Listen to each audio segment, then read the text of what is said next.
نماز، اس نماز کا ذکر ہے کہ کب، اب اس سے مطلب کیا؟ حافظوا علی الصلوات والصلاۃ الوسطی، اپنی نمازوں کی حفاظت کرنا، خاص طور سے صلاۃ وسطی کی، جو بیچ میں آئے نماز، درمیانی نماز کی۔ اب درمیانی نمازوں پہ بھی دو انٹرپریٹیشن ہے۔ ایک تو درمیانی کیا ہوئی؟ فجر، ظہر، عصر، مغرب، عشاء، یہ 5 نمازیں ہیں، تو بیچ کی کون سی ہوئی؟ عصر ہوئی۔ یہ تو ایک انٹرپریٹیشن ہے اس کا، ایک توجیہ ہے یا ایک مطلب ہے اس کا۔ دوسرا یہ ہے کہ اسلامی دن جو شروع ہوتا ہے یا تاریخ شروع ہوتی ہے وہ مغرب سے شروع ہوتی ہے، ڈیٹ۔ یہ تو آپ صبح سے شام تک کا اپنا دیکھ رہے ہیں حساب، اپنے کام کے دن کو کے حساب سے اپنا دن لگا رہے ہیں آپ، ورنہ ڈیٹ جو اسٹارٹ ہو رہی ہے، اگلا دن جو شروع ہو رہا ہے وہ وہاں سے شروع ہو رہا ہے، سورج غروب ہونے سے۔ تو پہلی نماز اس تاریخ کی یا کسی خاص دن کی پہلی نماز کون سی ہوئی؟ پہلے رمضان کی پہلی نماز کون سی ہوئی؟ جو مغرب کی ہے اس دن، چاند نظر آنے کے بعد۔ تو مغرب پہلی نماز، عشاء دوسری نماز، تو بیچ کی نماز ہو گئی فجر، ظہر اور عصر اس کے بعد کی بیچ کی نماز فجر۔ اب اس کے بھی دو انٹرپریٹیشن ہے کہ اس سے ہم عصر کی نماز لیں یا اس سے ہم فجر کی نماز لیں مراد۔ تو اب اگر ہم یہ خالی ان الفاظ کے اوپر غور کر کے ہم مطلب نکالنے کی بات کریں گے تو پھر بہت سے لوگ اپنے سب الگ الگ طرح کے مطلب نکالیں گے اور ہر ایک کہے گا یہ ہمارا والا ٹھیک ہے۔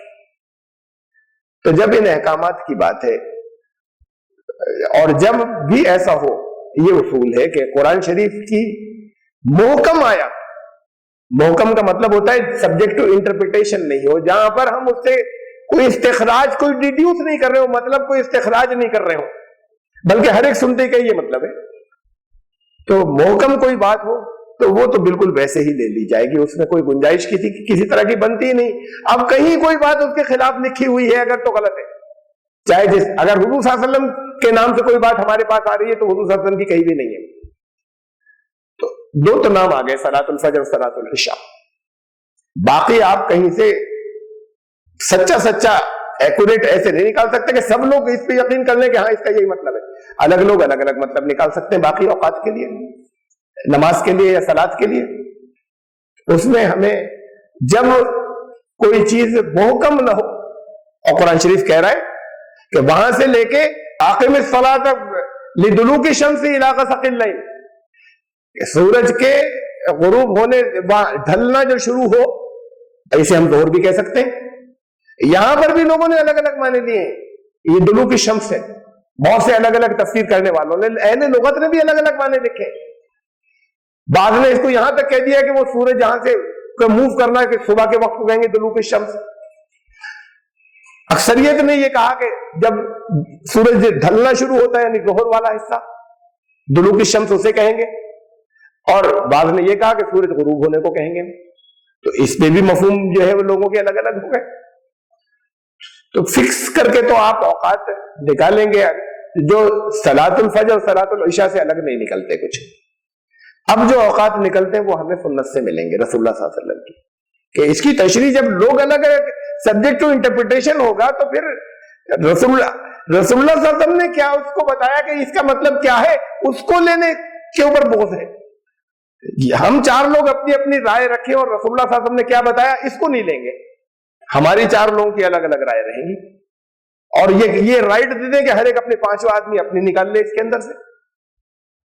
تو جہاں پر قرآن شریف کا پھر یہ اصول ہے اس کے قرآن فہمی کا، پہلی چیز کہ جو محکم ہو اس کو تو پکڑ لینا ہے، اس کے خلاف کوئی چیز کہیں پر صحیح نہیں ہو سکتی اس کے مقابلے میں، اور جو سبجیکٹ ٹو انٹرپریٹیشن ہو جس میں سے کئی معنی لیے جا سکتے ہیں، نکالے جا سکتے ہیں، وہاں پر رسول اللہ صلی اللہ علیہ وسلم کی سنت سے لینا ہوگا ہمیں کہ سنت ہمیں کیا مل رہی ہے نبی اکرم صلی اللہ علیہ وسلم کی۔ اب اس میں رسول اللہ صلی اللہ علیہ وسلم کی سنت ہمیں، اس پر میں تفصیل سے اگلی مرتبہ میں بات کروں گا کہ رسول اللہ صلی اللہ علیہ وسلم کی سنت ہم تک یہ بہت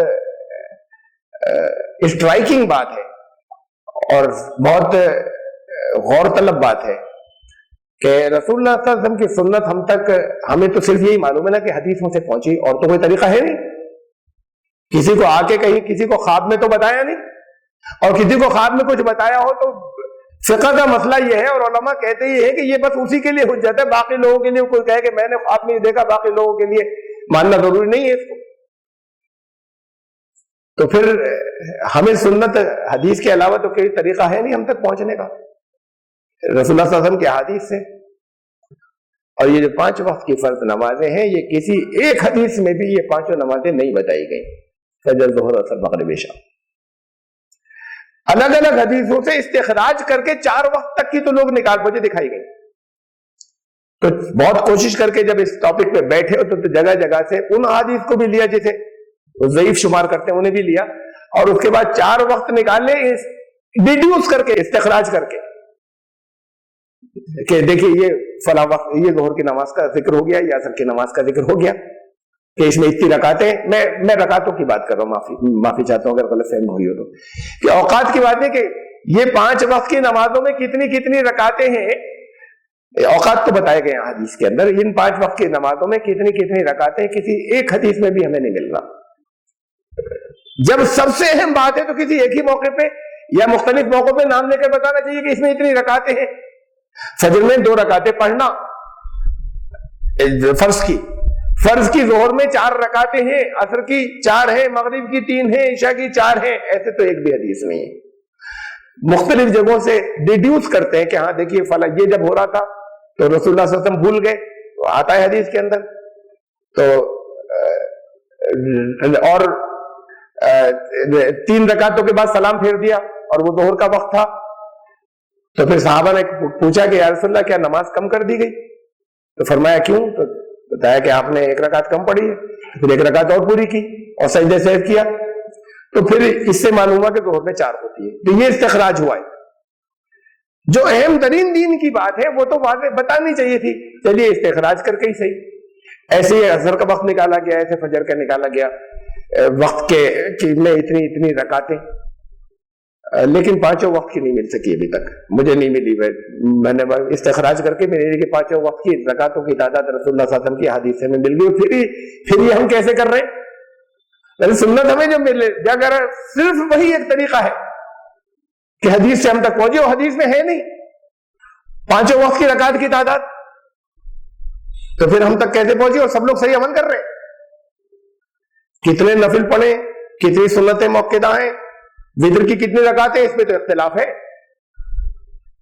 اور ان کا حدیثوں میں ذکر بھی بہت ہے. ان حدیثوں کی بنیاد پر ان پر اختلاف ہے, اور جو ہے نہیں صرف جو اس پر کوئی اختلاف امت میں ہے ہی نہیں. سب ایسے ہی پڑھتے ہیں. شیعہ بھی اتنی پڑھتے ہیں رکعتیں, مغرب کی 3 ہی پڑھتے ہیں, سنی بھی فجر کی 2 ہی پڑھتے ہیں, شیعہ بھی ایسے ہی پڑھتے ہیں. ان کے تمام فرقے, سنیوں کے تمام فرقے ہدیہ کہ وہ بھی جنہیں سب نے بال اتفاق سب نے اتفاق کر کے انہیں خارج کر دیا کہ یہ ایمان میں نہیں ہے قادیانی, وہ بھی نماز پڑھتے اور رہتے اتنی رکعتیں پڑھتے ہیں 5 وقت کی. تو یہ کہاں سے آیا پھر جب کسی حدیث میں نہیں تھا؟ تو سنت ہم تک اور طریقوں سے بھی پہنچی ہے, صرف حدیث کی کتابوں سے نہیں. پھر بات تو یہ کہ یہ زیادہ کم از کم ایک آدھ طرح سے ہر معاملے میں نہیں, لیکن کم از کم اس معاملے میں اس پر جب امت میں کہیں اختلاف ہی نہیں کہ اس وقت کی کتنی رکعتیں, کہیں کوئی اختلاف نہیں. سنتوں پہ ہے اختلاف, وتر پہ ہے اختلاف, اور ان کا بہت ذکر ہے حدیثوں میں. فرض نمازوں کی تعداد سب سے پہلے تو یہ تفصیل سے بتانی چاہیے, اسلام کا سب سے پہلا رکن ہے, اور نہیں مل رہا ہمیں. جو آج جو حدیثیں ہم تک پہنچی سب نہیں پہنچی, کچھ باتیں غلط بھی پہنچی, جو لوگوں نے اس کے اندر جھوٹی شامل کر دی, بعض کی یادداشت میں گڑبڑ کی وجہ سے کچھ پہنچنے میں کچھ غلطی ہو گئی, بہت سی صحیح پہنچی. تو اگر تھا تو ہم تک پہنچی نہیں وہ, یہ تو اہم ترین رکن تھا, اس پر امت میں کوئی اختلاف نہیں ہے. تو اس کا مطلب ہم تک سنت پہنچنے کے اور بھی ذریعے ہیں کہ کوئی بغیر ایسے ذریعہ بھی پہنچا, ایسا نکلا ہے کہ جس میں کوئی اختلاف ہی نہیں ہوا کبھی, اور وہ حدیث کی کتابوں میں نہیں ہے.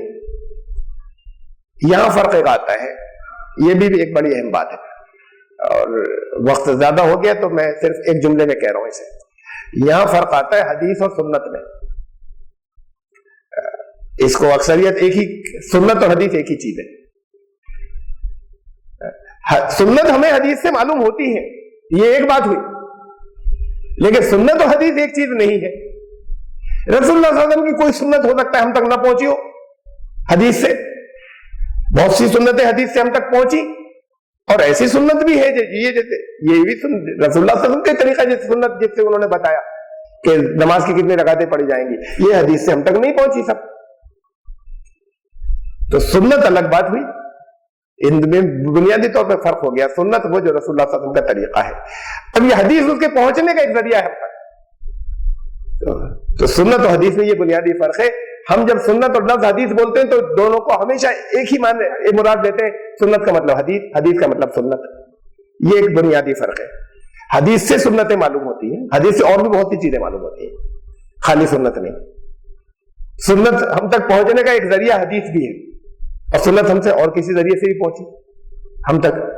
سنت وہ ہے جو رسول اللہ صلی اللہ علیہ وسلم نے ہم کیا، احادیث وہ ہے کہ اس طریقے سے ہم تک پہنچی، اور سنت کے علاوہ بھی بہت سی باتیں پہنچی حدیث سے. تو سنت الگ ہے، حدیث الگ ہے.